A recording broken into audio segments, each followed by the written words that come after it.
Hey guys, welcome to your final. This is the last assignment folder that you'll be looking at for this class. So let's get started. Step 1, read and overview directions. Remember, don't worry about how long it is. The goal is to include 3 pieces of textual evidence. We are more focused on if you can prove what you want to prove using the text than how long it's going to take for you to do it. So you do get the option to use 2 texts from the text we read, and 1 can be from research from a credible, reliable source. That research can be your 3rd text. You're also welcome to use 3 texts from our class. One of these assignments for the steps before the essay requires you to use 3 texts from our class, so you'll be benefited by doing that anyway. I just wanted to give you the option if you wanted to include research, since materialism is an interesting thing to learn about. So the assignment here is to write an informative essay in which you examine a topic and convey ideas, concepts, and information related to or inspired by the following questions. These are the 2 questions we've been tackling for the second part of this quarter.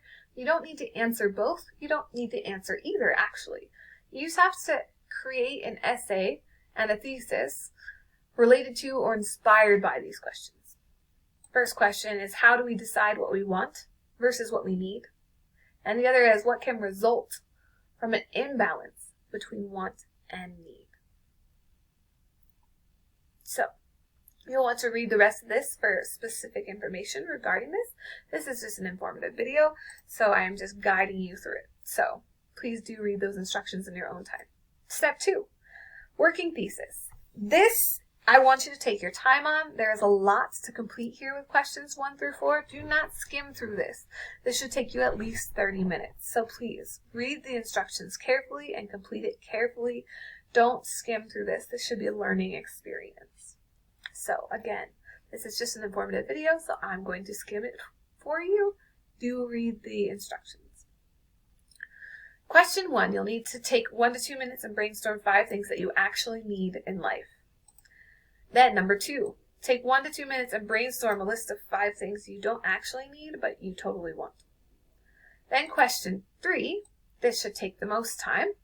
Out of all the texts we have read, choose 3 and then explain what was wanted and what was needed from each of the 3 texts you choose. Here's an example. Civil Peace, the main character Jonathan needed his family and a roof over his head, but what he wanted was to keep the 20 pounds. Remember, that's British money, so it's like $20. The Thrill of the Chase, the treasure hunters wanted treasure, but they found out what they needed was the joy that the journey provided. And then the last example in La Rinconada, Peru, searching for beauty and ugliness. The mines are for gold people want, whereas the people who mine the gold know they only need to find joy in what they have. So again, out of all the texts we have read, whether it was the whole group, small group, or independent reading time, come up with 3 texts and explain what was wanted and what was needed in each of those 3 texts. So this will take more time than questions 1 and 2. Then question 4 actually asks you to take the time to use all the information you come up with here to answer and come up with in the working text that answers these 2 questions.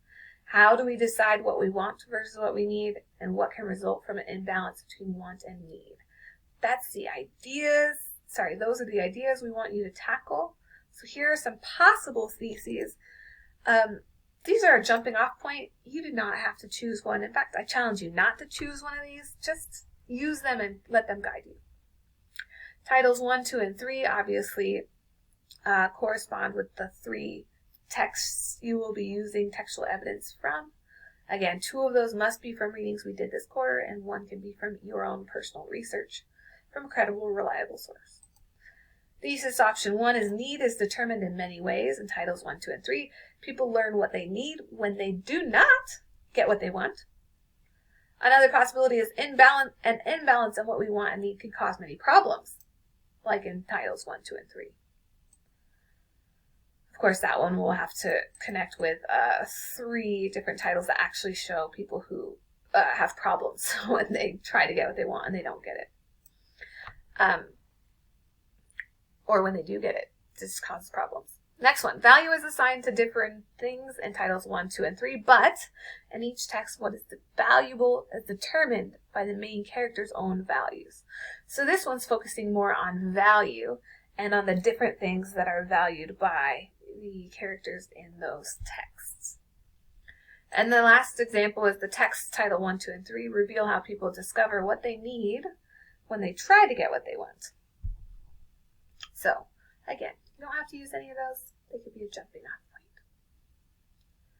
That's step 2. Spend your time wisely on this one. Get a really good working thesis. Because the better this topic is that you're going to be tackling in your essay, the more fun you'll have. That leads us to step 3. This is the outline. These are valuable pieces of information in regards to what should be in an outline. This is the outline worksheet you'll use, and this is an example outline that's filled out. Just like last time, you will have a section for intro paragraph, bodies 1, 2, and 3, an optional research section, and a conclusion. What is your response to the prompt? What is the thesis?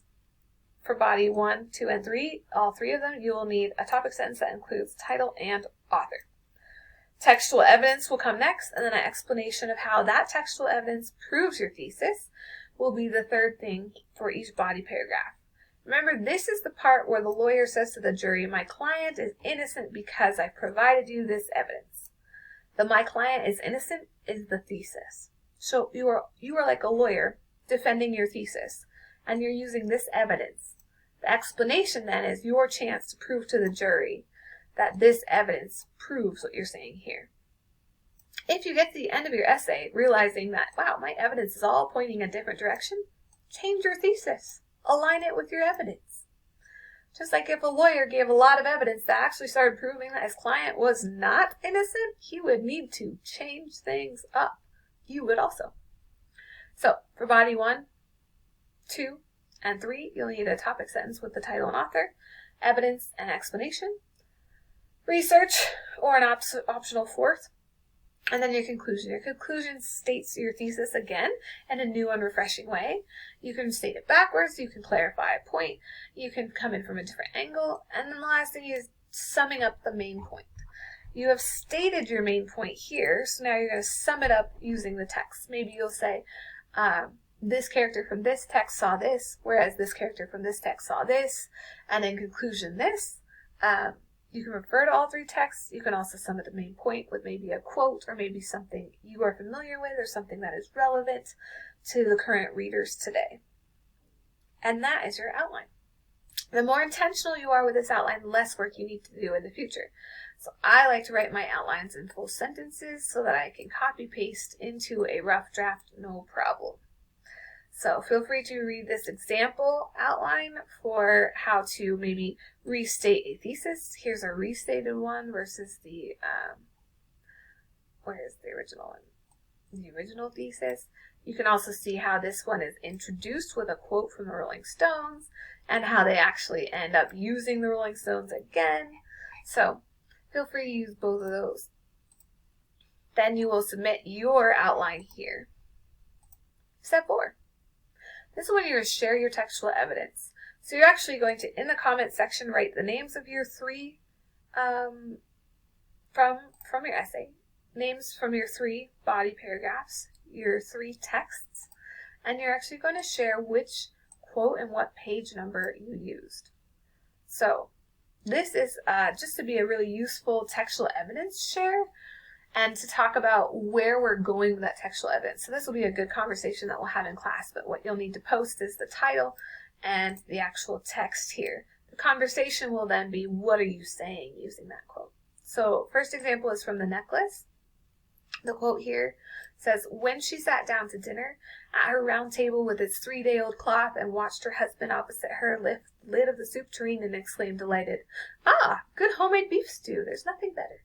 She would visualize elegant dinners with gleaming silver. Great quote. Where would I be going with this? This is the discussion we'll have. I would then have to explain my quote saying, from this quote here, I can see that her husband is happy with what they have. What they actually need is food. She, on the other hand, isn't happy with what she needs. She wants elegant dinners, and she wants gleaming silver, which actually stops her from enjoying this homemade stew, which is a lot of things that you could tackle in your essay. So, good conversation starter. So, your job is to write the names of the 3 texts you're using and then post the 3 quotes you're using from each text to prepare to have a conversation in class that day. Next, Ola. Surprise! I've tricked you. We're actually not writing an essay. We're using a slideshow, but using all the same skills we would in an essay. So, you're welcome. So same thing. You'll be using at least 5, probably 6 slides to explore your thesis. You'll need 3 pieces of textual evidence and explanations to clarify how the textual evidence proves your ideas in your thesis. Yes, it's the exact same thing that is in your outline is going to pop into a slideshow instead. You're still tackling the same questions, just this time it's in a slideshow. So slide 1, you'll need a title. Come up with a creative one. You'll also need your name and an image that goes with your thesis and ideas. Slide 2, your thesis. Slide 2 could also be embellished with images, colors, quotes, maybe even a video. But the main thing here is that slide 2 includes your thesis. This is to make sure you actually know what you're proving in your slideshow, right? If you're a lawyer who's trying to prove your client is innocent, that needs to be the most clear thing that the jury hears. You then need to be really clear about your thesis. Slide 2, 3, and 4 are essentially your bodies 1, 2, and 3. So that means you are going to need your topic sentence with a title and author. You're going to need your textual evidence and explanation. That said, here they are. Title and author, the actual textual evidence, and then your explanation. And obviously the thing that we can add in the slideshow that we couldn't add in the essay, some sort of image that ties to either the evidence itself or what you're explaining or the title of the text, something that goes along with what you're saying here. Same is true for slides 3 and 4. Slide 5 then is your conclusion. You'll need at least a sentence here to clarify it all. Again, if you did a good job in your outline, you got it. All you have to do is copy paste that baby and you got slide 5. So you will complete this copy of the final slideshow here. It's just an empty 6 slides for you. And you have an example slideshow here with the title that goes with the thesis, the name, and an image that goes with it. I just love it. You can't always get what you want with a crying kid. Kids always, they show their emotions really well when they don't get what they want. Then I have this quote and the image that goes with the Rolling Stones to connect with the thesis here. Evidence 1 with the title, author, textual evidence, explanation, and image. Here's number 2 with the title, including the title of the text, the author. We got textual evidence, got the explanation tying it back to the thesis, and an image that goes with it. And then we have the title here and the image behind it, along with the author. A chunk of text. This includes the actual quote and a little lead-in to make it make sense, and just a little bullet point connecting the evidence to the thesis, the explanation. And then this is the conclusion slide, the restatement of the thesis, and then tying it back to the Rolling Stones quote. So this example slideshow in 6 slides covers all of these slides here, slides 1 through 6. If you have any questions about the slideshow, let me know. And then our presentation day will be the last day of the class. This is the same style presentation as with our first slideshow. You'll write your presentation's name, you'll present, and then people will reply to your presentation with feedback using the exact same guide as last time. So our final day will just be presenting the slideshow. Should be great. So we're taking it nice and easy, step by step. You have plenty of time to get all of this done, and it's going to be awesome. So excited to see your slideshows. If you guys have questions, email Carolyn and I. Have a great day and enjoy this final.